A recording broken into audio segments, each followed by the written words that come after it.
The ministry published its performance report for 2022 and its future fleet plans for the Navy. According to the paper, the Turkish Navy will receive Turkish-type fast attack craft.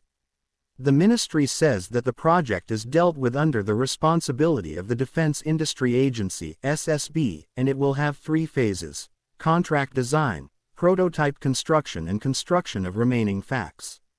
The ministry's document does not mention any specific design, but the shared design resembles STM Defence's multi-purpose attack craft.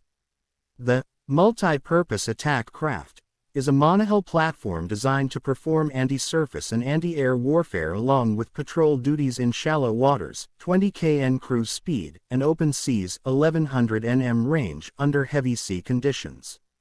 The platform with 620-ton displacement will operate at high speeds, max 40+ kn.